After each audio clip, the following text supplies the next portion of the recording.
প্রিয় নবম শ্রেণীর ছাত্রছাত্রীরা, তোমাদের জন্য ইতিহাস আজকে ষষ্ঠ অধ্যায়ের অনুশীলনী অর্থাৎ জিকে পাহাড়ি যে ইতিহাস বইটা রয়েছে, জিকে পাহাড়ি ও ডক্টর সুভাষ বিশ্বাস ওখানকার যে অনুশীলনী রয়েছে, সেই অনুশীলনী যে কটা প্রশ্ন আছে আমি সলভ করে দিয়েছি।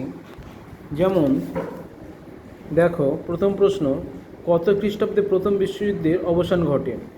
তার উত্তর হচ্ছে 1918। দ্বিতীয় প্রশ্ন, কত খ্রিস্টাব্দে জাতিসংঘ প্রতিষ্ঠিত হয়? উত্তর হচ্ছে 1919। তৃতীয় প্রশ্ন, হিটলার নিজেকে কী নামে ঘোষণা করেন? ফুয়েরার। চারের দাগের প্রশ্ন, কত খ্রিস্টাব্দে রুশ জার্মান অনাক্রমণ চুক্তি স্বাক্ষরিত হয়? উত্তর সি, 1939 খ্রিস্টাব্দে। পাঁচের দাগের প্রশ্ন, রাশিয়ার সেনাবাহিনীকে বলা হয়, কি বলা হতো? উত্তর হচ্ছে লাল ফৌজ। ছয়ের দাগে ডি ডে বা মুক্তি দিবসের তারিখটি হলো 1944 খ্রিস্টাব্দের 6ই জুন। ট্রুমান নীতি ঘোষণা করেন আমেরিকা। ওয়ারশো চুক্তির নেতৃত্ব ছিল রাশিয়া। হিরোশিমা দিবস পালিত হয় 6ই আগস্ট। এরপর দেখো, 10এর দাগে দড়ি বাঁধা কাস্ট ছিল যে দলের প্রতীক? সেটা ফ্যাসিস্ট। 11 দাগের প্রশ্ন, স্পেনের শাসক ছিলেন কে? ফ্রাঙ্কো।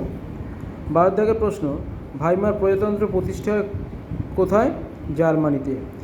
13 নম্বর প্রশ্ন, হিটলার কোথায় আক্রমণ করলে দ্বিতীয় বিশ্বযুদ্ধ শুরু হয়ে যায়? তার উত্তর হচ্ছে পোল্যান্ড। 14 দাগের প্রশ্ন, মার্শাল পরিকল্পনা ঘোষণা করেছিলেন কে? মানে কোন দেশ? উত্তরে আমেরিকা। 15 নম্বর প্রশ্ন, হিরোশিমায় আণবিক বোমা বর্ষণ হয় কবে? উত্তরে 6ই আগস্ট। 16 দাগের প্রশ্ন, জার্মান পার্ল হারবারে বোমা বর্ষণ করে কবে? 1941 খ্রিস্টাব্দে। এই ছিল অনুশীলনী 16খানা প্রশ্ন। প্রিয় ছাত্রছাত্রীরা, যে কোনো ক্লাস 8 to 12 কিংবা এখন 6, 7ও ছাড়তে আমি শুরু করব। যাদের কোনো কমেন্ট করার বা কোনো প্রশ্ন উত্তর খোঁজার দরকার আছে, না পারলে আমার চ্যানেলে জানাবে, আমি খুঁজে দেওয়ার চেষ্টা করব। আমার জেপি স্টাডি সেন্টার চ্যানেলটি তোমরা অবশ্যই ফলো করো, শেয়ার, লাইক করো। Thank you.